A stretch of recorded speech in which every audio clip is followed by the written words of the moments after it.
So last year I upgraded from a Ryzen 3 2200G to a Ryzen 5 5600, so I just basically wanted to make this quick video, showcase how much of an improvement I got. I did not change the GPU, it's an RTX 2060 6GB.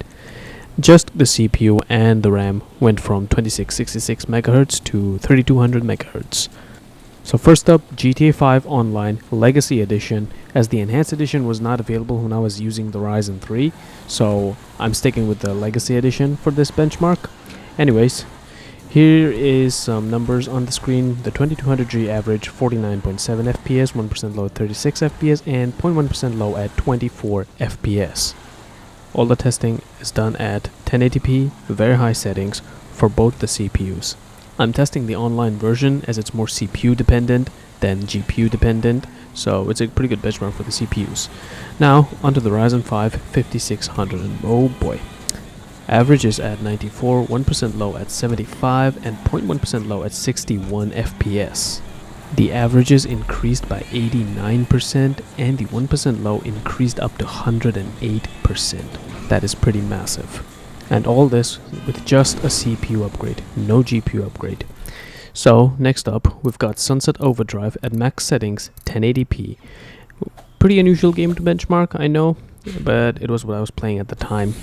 Anyways, on the 2200G, it averaged around 82 FPS, 1% low at 25, and 0.1% low at 9 FPS. Pretty terrible at those 1%, 0.1% lows. If you're playing this on an older quad core, I would recommend capping the game to 60 frames so that it's more stable at least. Next up, we've got the 5600, and it averaged around 149 FPS, 1% lows at 104, and 0.1% low at 20 FPS.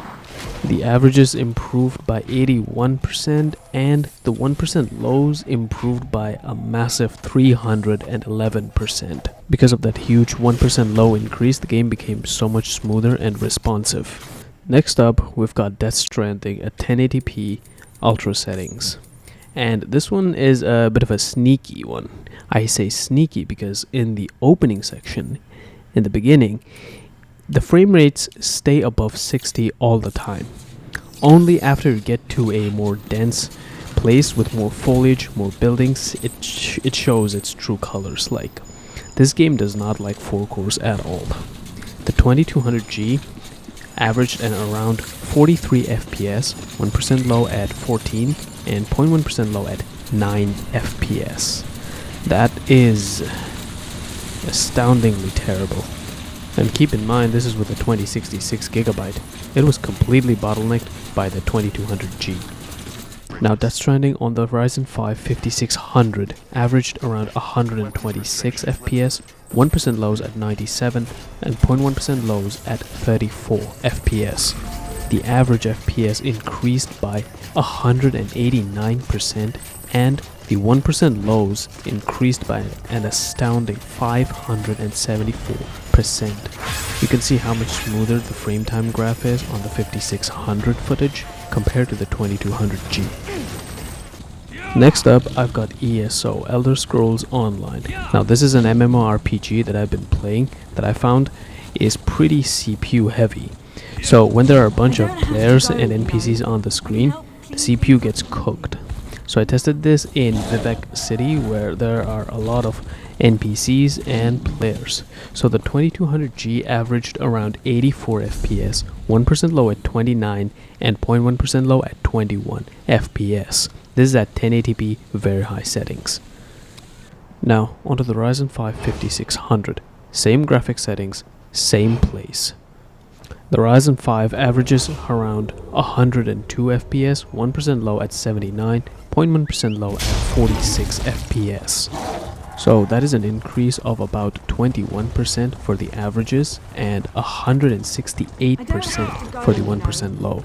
Not a big difference on the averages, but that 1% low jump makes the game so much smoother and responsive to play. Keep in mind, I'm using add-ons for my game, so if you're using no add-ons, just the fresh game, you might see more FPS. And for the last game, we have Fortnite.